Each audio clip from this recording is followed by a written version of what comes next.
बिस्मिल्लाहिर्रहमानिर्रहीम। अज़ीज़ तलबा व तालिबात, अस्सलामु अलैकुम। मैं हूँ आपका chemistry teacher Ehsan Afroz, class नहम केमिस्ट्री बाब नंबर 3। आज के लेक्चर में हम पढ़ेंगे इलेक्ट्रोनेगेटिविटी क्या है और पीरियोडिक टेबल के अंदर इसका क्या रुझान है। तो आए चलते हैं ग्लास बोर्ड की तरफ। इलेक्ट्रोनेगेटिविटी इलेक्ट्रोनेगेटिविटी असल में किसी एटम की सलाहियत को बोला जाता है। हम जानते हैं कि एक मॉलिक्यूल दो एटम्स के मिलने से बना होता है, दो एटम के जुड़ने से बनता है, और वो मॉलिक्यूल जिनके दरमियान कोवलेंट बॉन्ड पाया जाता है, ज़्यादातर ये खासियत उन्हीं के अंदर अहमियत रखती है।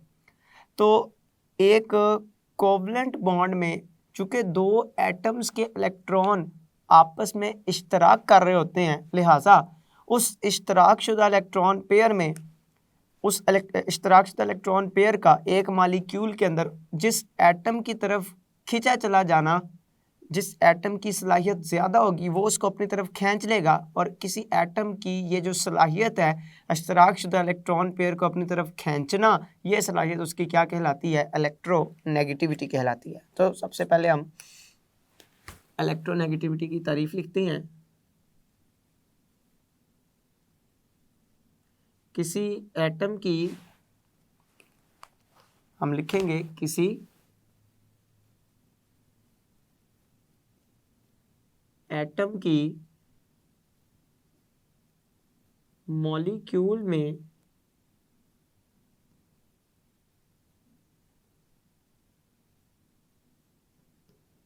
इश्तराक शुदा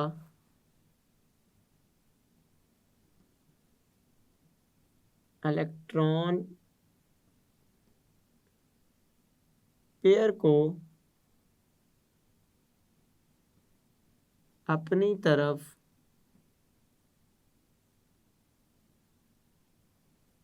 खींचने की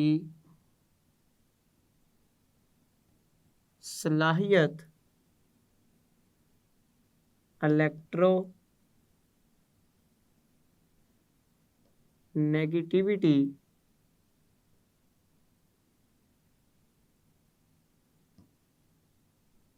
कहलाती है। किसी भी मॉलिक्यूल के अंदर एटम के दरमियान जो कोवलेंट बॉन्ड होगा इलेक्ट्रॉन की शेयरिंग से बनने वाला, उस कोवलेंट बॉन्ड में मौजूद इलेक्ट्रॉन का जो जोड़ा है वो जिस एटम की तरफ खींचा चला जाएगा, तो जिस एटम की ये सलाहियत होगी कि वो उस जोड़े को अपनी तरफ खींच ले, एटम की वो सलाहियत क्या कहलाएगी? इलेक्ट्रोनेगेटिविटी। मॉलिक्यूल में जिस एटम की ये सलाहियत ज़्यादा होगी, इलेक्ट्रॉन का पेयर उसकी तरफ झुकाव जाहिर करेगा, जिसकी निस्बत से उस एटम के ऊपर पार्शियल नेगेटिव चार्ज आ जाएगा, जबकि उसके साथ वाले एटम के ऊपर पार्शियल पॉजिटिव चार्ज आ जाएगा। मिसाल के तौर पर हम इस बात को एक मिसाल की मदद से समझ लेते हैं। इस तारीफ को, हमारे पास एक मॉलिक्यूल है हाइड्रोक्लोरिक एसिड, इसमें हाइड्रोजन और क्लोरीन के दरमियान में ये एक कोवलेंट बॉन्ड मौजूद है, कोवलेंट बॉन्ड। मैं जानता हूं कि हाइड्रोजन के पास एक ही इलेक्ट्रॉन है, हाइड्रोजन के एक इलेक्ट्रॉन को मैं क्रॉस से जाहिर कर देता हूं। क्लोरीन के पास आखिरी शेल के अंदर 7 इलेक्ट्रॉन होते हैं, 7 इलेक्ट्रॉन को मैं डॉट से जाहिर करता हूँ, 6 इलेक्ट्रॉन ये और 7वां वो जिसने हाइड्रोजन के एक इलेक्ट्रॉन से यहाँ पे शेयरिंग करके ये कोवलेंट बॉन्ड बनाया हुआ है। अब यहाँ पे हाइड्रोजन क्लोरीन के दरमियान मौजूद ये जो बॉन्ड है, असल में ये दो इलेक्ट्रॉन्स का एक जोड़ा है, जिसको मैं इश्तराक शुदा इलेक्ट्रॉन पेयर के नाम से जानता हूँ। अब इन दोनों में से क्लोरीन, इसकी ये सलाहियत होती है कि वो इस जोड़े को क्या करता है? अपनी तरफ ज़्यादा ताकत के साथ अट्रैक्ट कर लेता है। जब ये इस जोड़े को अपनी तरफ ज़्यादा ताकत के साथ अट्रैक्ट करता है, तो इसके नतीजे में क्लोरीन के ऊपर चार्ज क्या आ जाता है? पार्शियल नेगेटिव, जबकि हाइड्रोजन पे चार्ज क्या आ जाता है? Partial positive.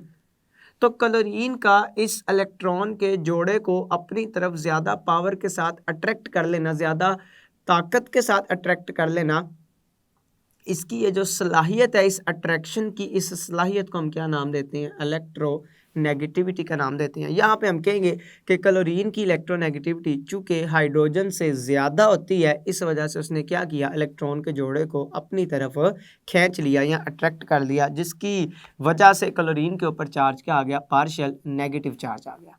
इस तरह से और भी मिसालें इसके हवाले से समझी जा सकती हैं। मैं बात करता हूँ, एक और मिसाल ले लेते हैं पानी की। पानी का एक मॉलिक्यूल है, ये उसका स्ट्रक्चर है पानी के मॉलिक्यूल का, जिसमें एक ऑक्सीजन 2 हाइड्रोजन के साथ जुड़ा हुआ है। हाइड्रोजन जिसके वैलेंस शेल में एक इलेक्ट्रॉन मौजूद है, मैं हाइड्रोजन के एक इलेक्ट्रॉन को क्रॉस की मदद से जाहिर कर रहा हूँ दोनों तरफ, जबकि ऑक्सीजन के वैलेंस शेल के अंदर 6 इलेक्ट्रॉन होते हैं।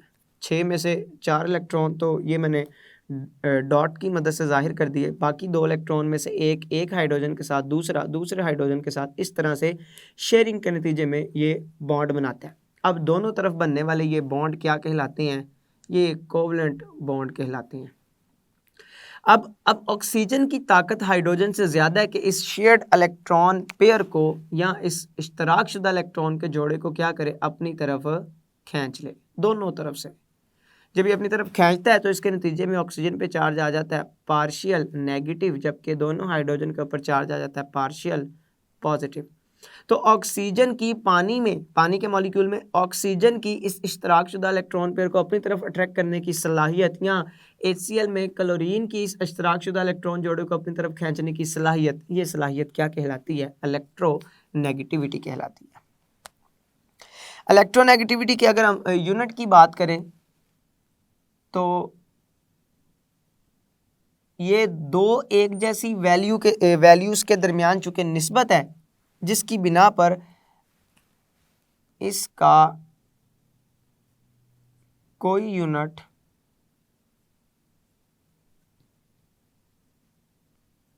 नहीं होता। ये सिर्फ एक ताकत है, एक सलाहियत है जिसको जाहिर करता है। ये एक नंबर है, एक अदद है जो एक सलाहियत को जाहिर करता है कि एक एटम की दूसरे की निस्बत कितनी ज़्यादा इलेक्ट्रॉन को अपनी तरफ खींचने की। मैं अगर मज़ीद वजाहत करूं इलेक्ट्रोनेगेटिविटी की,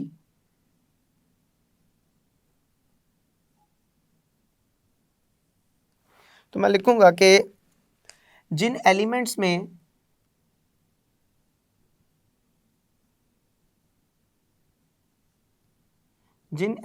के दरमियान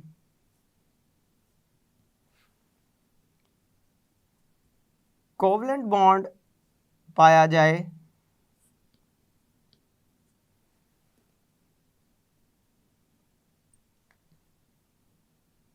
ये खसूसियत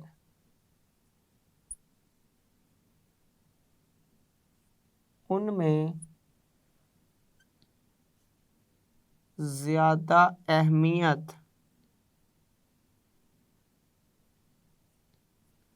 रखती है। मैंने कहा कि जिन मॉलिक्यूल में एटम्स के दरमियान कोवलेंट बॉन्ड पाया जाता है, उनके अंदर इलेक्ट्रोनेगेटिविटी को समझना ज़्यादा आसान है, जैसे मैंने आपके सामने 2 मिसालें यहाँ पे लिखी हैं। इसी तरह से पीरियोडिक टेबल में मैं लिख सकता हूँ कि पीरियोडिक टेबल में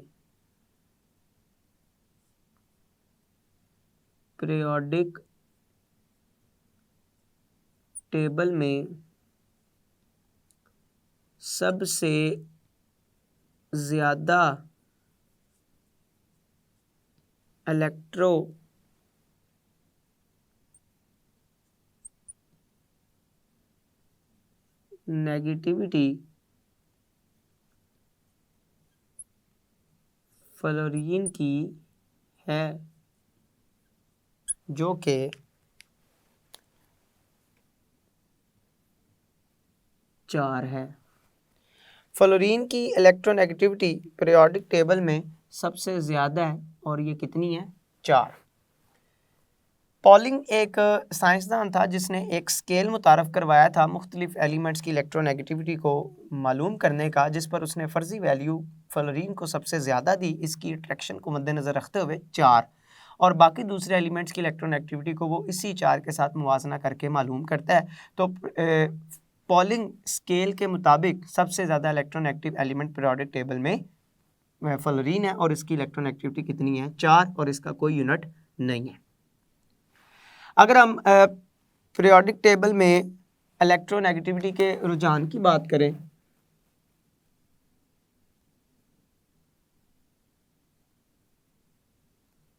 इलेक्ट्रोनेगेटिविटी का रुझान, सबसे पहले हम देखते हैं इलेक्ट्रोनेगेटिविटी पीरियड में किस तरह से मुख्तलिफ है, या उसके बाद देखेंगे ग्रुप में किस तरह से इसकी वैल्यू में तब्दीली आती है। सबसे पहले पीरियड में रुझान, तो हम लिखेंगे कि पीरियड में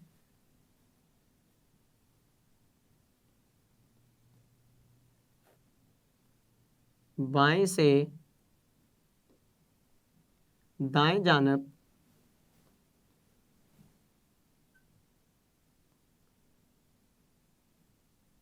इलेक्ट्रोनेगेटिविटी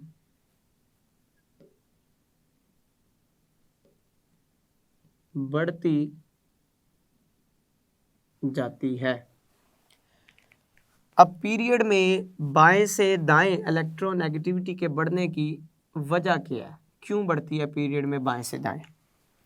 तो असल में होता क्या है कि पीरियड में बाएं से दाएं जानिब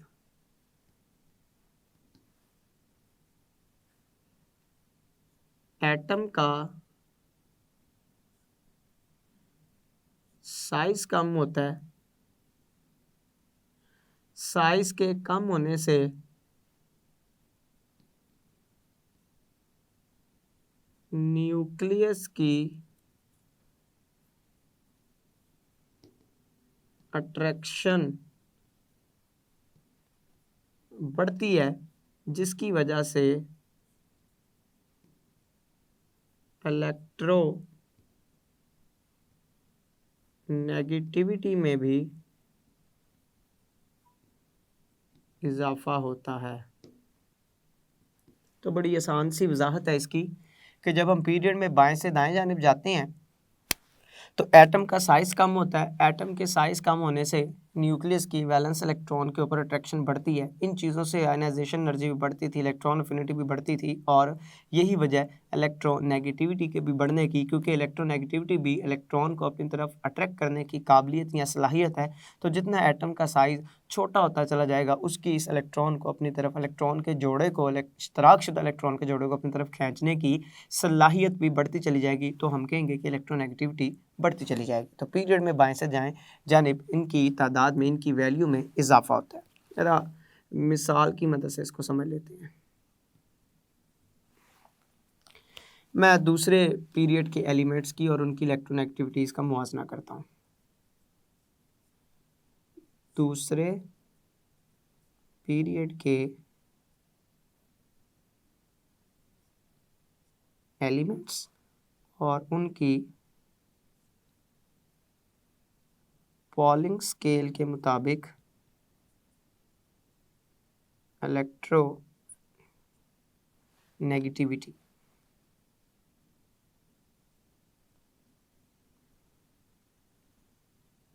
तो दूसरे पीरियड में हम बात करते हैं किस किस की। सबसे पहले लिथियम, लिथियम के बाद बेरिलियम, बेरिलियम के बाद बोरोन, बोरोन के बाद कार्बन, नाइट्रोजन, ऑक्सीजन और फ्लोरीन। ये मैंने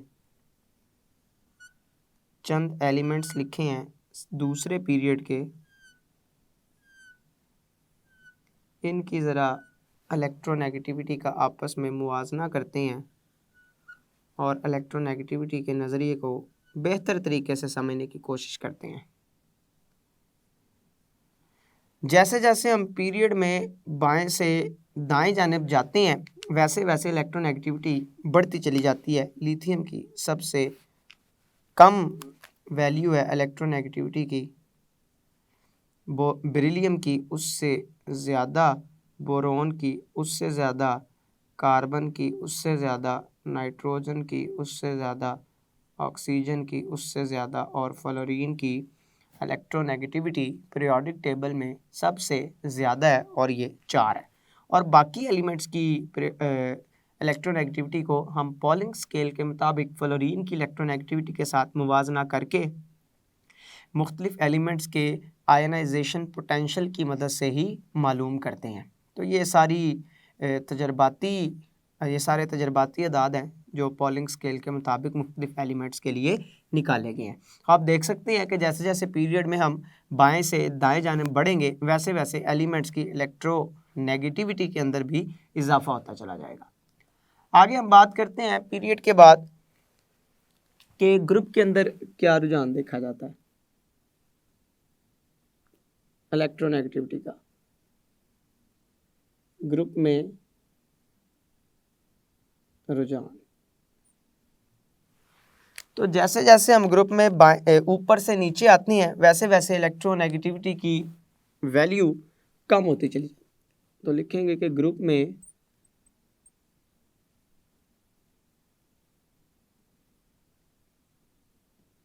ऊपर से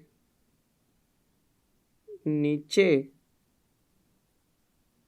एलिमेंट्स की इलेक्ट्रोनेगेटिविटी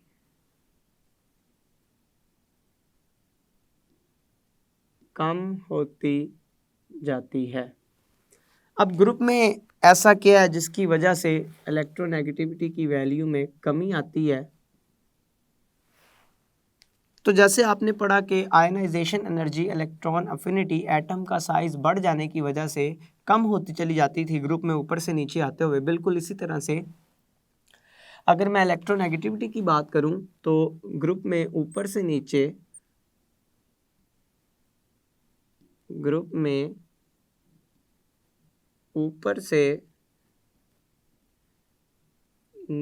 की जानिब क्या होगा? एटम का साइज बढ़ेगा। जब एटम का साइज बढ़ता है तो एटम के साइज के बढ़ने से न्यूक्लियर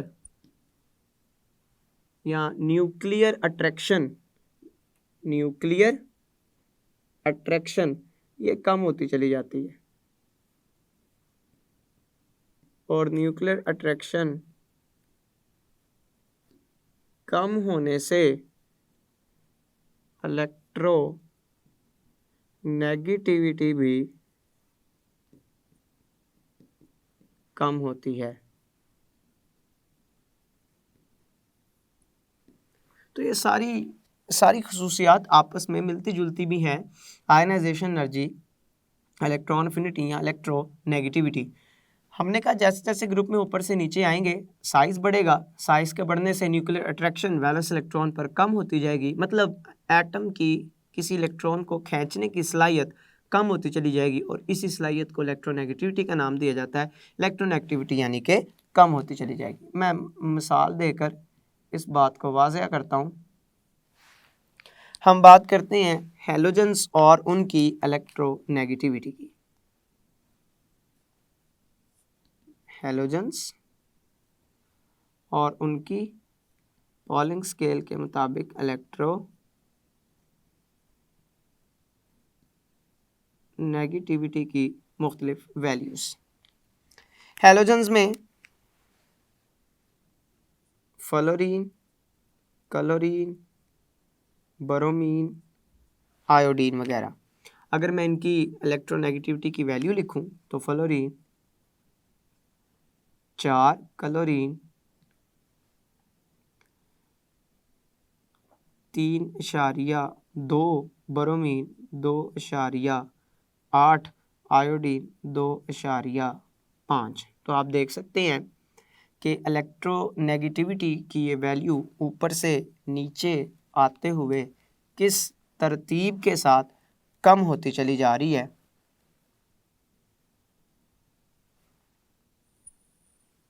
और ये इलेक्ट्रोनेगेटिविटी की वैल्यू में आने वाली कमी किसकी बिना पर है? एटॉमिक साइज़ में कमी की बिना पर।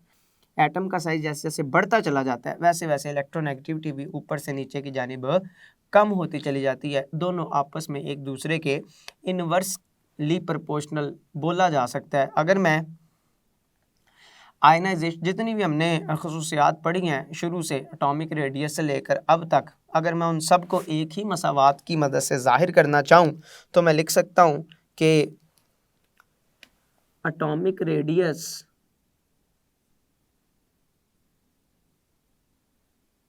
जितना ज़्यादा होगा शील्डिंग इफ़ेक्ट उतना ज़्यादा होगा।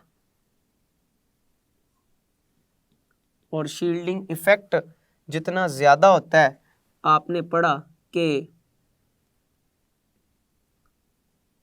आयोनाइजेशन एनर्जी उतनी कम होगी। आयनाइजेशन एनर्जी के कम होने से जो इलेक्ट्रॉन अफिनिटी है वो भी उतनी कम होगी, इलेक्ट्रोनेगेटिविटी भी उतनी ही कम होगी जितना शील्डिंग इफ़ेक्ट ज़्यादा होता चला जाएगा। तो आयनाइजेशन एनर्जी इसी तरह से इलेक्ट्रॉन अफिनिटी और इसी तरह से इलेक्ट्रो नेगेटिविटी, अगर इन सब में मैं ताल्लुक़ को ज़ाहिर करूँ तो atomic radius directly proportional shielding effect के, जो कि इनवर्सली प्रोपोर्शनल आयोनाइजेशन एनर्जी के, और ये आयनाइजेशन एनर्जी भी इनवर्सली, ये ionisation energy directly proportional electron affinity के, और ये electron affinity directly proportional electronegativity के। तो मैं इस रिलेशन की मदद से इन पांचों खसूसियात को आपस में एक मसावात की मदद से ज़ाहिर कर सकता हूँ और इनको समझ सकता हूँ। अज़ीज़ तलबा तालबात, आज के लेक्चर में आपने इलेक्ट्रोनेगेटिविटी का नज़रिया समझा और साथ ही साथ पीरियोडिक टेबल के अंदर इसकी तब्दीली को भी पढ़ा। मैं उम्मीद करता हूँ आज का लेक्चर आपको बखूबी समझ आया होगा। आप इसको अच्छी तरह से तैयार करेंगे। अल्लाह आपका हामी व नासिर है। अस्सलामु अलैकुम।